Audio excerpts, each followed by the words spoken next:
Welcome to Sense of Style. I'm Stuart.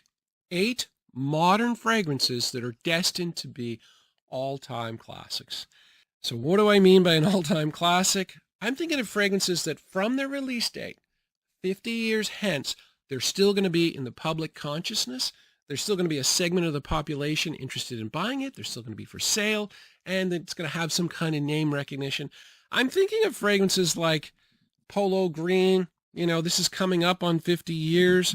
Dracar Noir also coming up on 50 years. And then the fragrance that I keep bumping into all the time. This is Brut by Fabergé. Every time I go to Walmart or my local drugstore, it's always for sale. It's 54 years old. And then as far as like what's a modern fragrance, I'm going back to 2010. Because right around there, 2011 too, it's like a super popular year for fragrances. These are fragrances from that era that we still consider modern today. They're still considered modern. They're not considered old school in any way, shape, or form.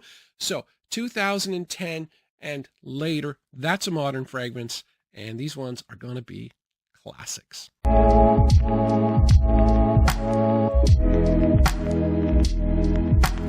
Fragrance number 1, this is Jazz Club by Maison Margiela. It might be a bit of a surprise because, to be honest, until I started collecting, I had no idea that what Maison Margiela was. I didn't know they were a fashion house. I didn't know they sold fragrances.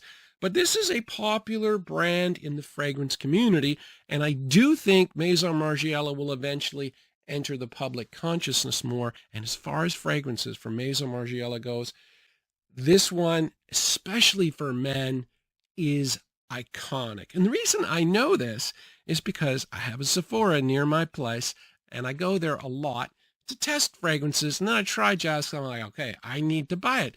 However, Maison Margiela is like really expensive, so I look for these.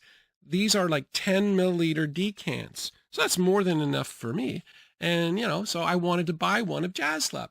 Only problem is, they were always sold out. This is over like a 3-year period. I must have gone a half dozen times. Now this is by the fireplace. I could get that. I could get every other fragrance, but when it comes to men's Maison Margiela, nothing is more popular than Jazz Club. This is super iconic, and why not? It is a very realistic description or scent description of the title, which is heady cocktails and cigars. And the neat thing about this one, yeah, it's got rum. The heady cocktail part is cool, but the cigar smoke, it really doesn't smell like cigarette smoke, or it smells like cigars. It's a pungent scent. And I just kept jonesing after that,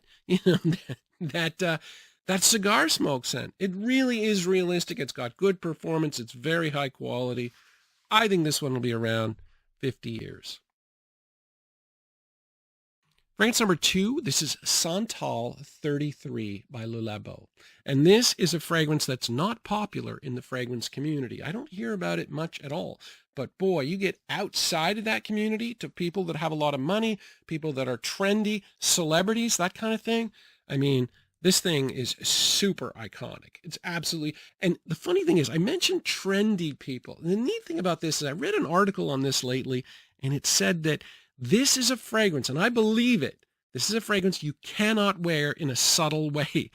And it's so true. It is very strong and woody. There's no way you're not going to be noticed when you put it on, because it's not just sandalwood, it's also cedar and leather. So the dirtiest, sharpest aspects of sandalwood are really pushed forward. Yeah, and it's worn by celebrities, people like Justin Bieber, and Jennifer Lopez, Jessica Chastain. Like men and women celebrities. Celebrities wear this fragrance more than any other by quite a margin. Now, the weird thing about this is it wasn't even meant to be a fragrance. Labo have famous for their candles. They released a candle called Santal 26. It was for sale in Manhattan. It did really well, and so they turned it into a room spray. And then one time, Fabrice Pinot, who was a co-founder of Labo, was watching a soccer game in Manhattan. The guy next to him smelled so good. He stopped and asked him, he goes, "Look, what are you wearing?" The guy's from out of town. He's from France. And he was really embarrassed. He goes, "Oh man, I hate to tell you this, but it's not actually a fragrance. It's a room spray. that I got from a store around the corner. That was Fabrice Pinot's store. He was selling this as a room spray, Santal 26.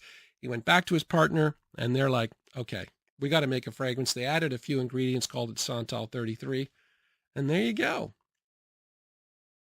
Fragrance number 3, this is Lattafa's Asad, and there really is no Middle Eastern fragrance that's, iconic, at least in the Western world anyway.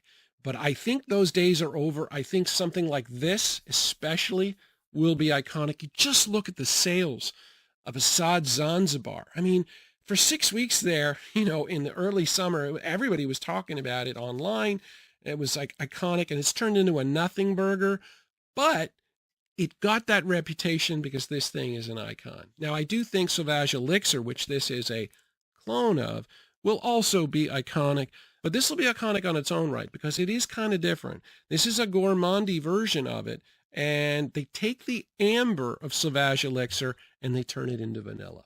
And then they take the spices and they're done differently. Like this, there's no lavender. I don't pick up any lavender in this. And as far as the cinnamon and the cardamom and stuff like that, they use a different formula. They use tobacco and black pepper instead of cardamom and cinnamon because I think it's probably cheaper. It's definitely more gourmandy, has really, still has good performance.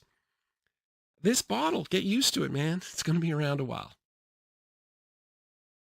Fragrance number 4, Bulgari Man in black. And this is a dark, decadent, spicy fragrance, very similar to Spice Bomb.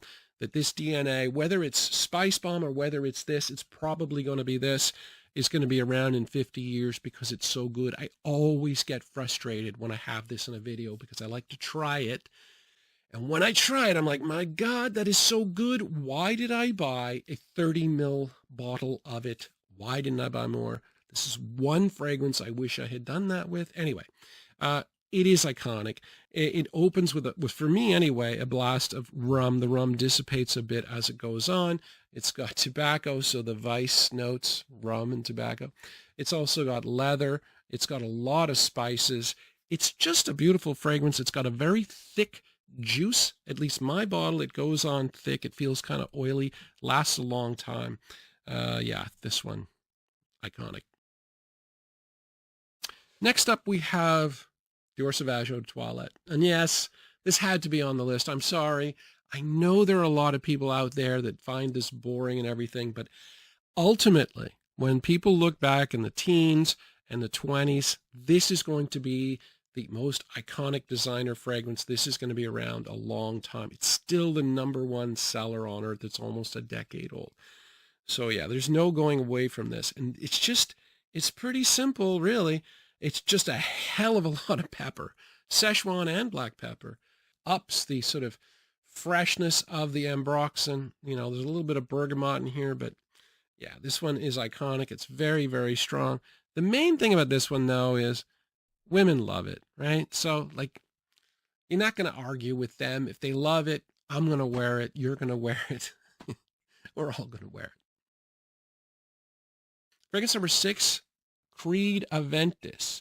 And this one is going to seem kind of weird because I have a YouTube channel, but I never talk about this fragrance. 2 reasons. One is I only have a sample. I don't have an actual bottle. But the second one is, I mention the word Aventus as much as anybody else because of all the clones, because it's such an iconic fragrance in the community. I don't think anyone's going to argue with this. And this is one of the reasons why I wanted to go back to 2010, because that's when it was released. It's still a top 20 seller. It is the #1 niche seller, selling fragrance in the world. This to me is going to be kind of like a little bit like Green Irish Tweed. It's going to be many, many years after its release date. It's still going to be considered iconic. The weird thing about it, though, is every time I do a fragrance, I'll look up the notes a little bit to refresh my memory.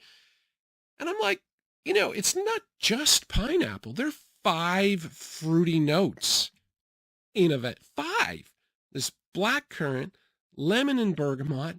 There's apple in this. I had no idea. So yeah, it's not just pineapple. Pineapple's what people pick up, but yeah, fruity, woody scent, all-time classic. Next up, we have Versace Aros, and this is a fragrance that is super iconic and a little bit irritating, to be honest. And I had 28 subscribers, but I talked about, this is 3 years ago, talked about fragrances at work all the time. Young woman, she wanted to buy a fragrance for her boyfriend for Christmas. She asked me, what should I get? And I said, Dylan Blue. I said, that's what I always recommend. And she's like, okay. And then I showed her all about the discounters. How about buying it? I'm like, I assured her they're not going to be fakes or anything, right? So after Christmas, sure enough, she bought Eros. I don't know what it is about Eros. I don't know if it's the bottle. I don't know if it's the fact that whenever you go to a discounter, that default first page or a second page always seems to have Eros on it. The marketing for Eros is unbelievable. I like Eros, but I don't love it. The fruitiness of the apple and lemon, that goes away too quickly. Then you're left with a lot of vanilla and mint, which, yeah, it can be a bit much for me. But it does have phenomenal performance. It lasts forever. And I do really like the open, though. Finally, we have Club Black. This is iconic in the community. I don't know if this sells all that well with the general public, but I do think popularity in the community eventually bleeds over into the public, especially for a fragrance that's inexpensive like this. For me, though, if somebody said to me, I want the best cool weather fragrance for the money in the men's market, and 10 out of 10 times I'll tell them this, because of the iconic vanilla. It is so smooth, and because of the incense note, the incense and the vanilla, and the fact that benzoin tones down the sweetness of vanilla a little bit, it's just a fantastic masculine vanilla with great performance. And I'm a big supporter of this fragrance, and I'm hoping this one's more speculative. I'm hoping this one becomes an icon 50 years from now. People are still talking about it. Anyway, yeah. Some icons, some speculative icons, some guaranteed icons. Anyway, thanks for watching.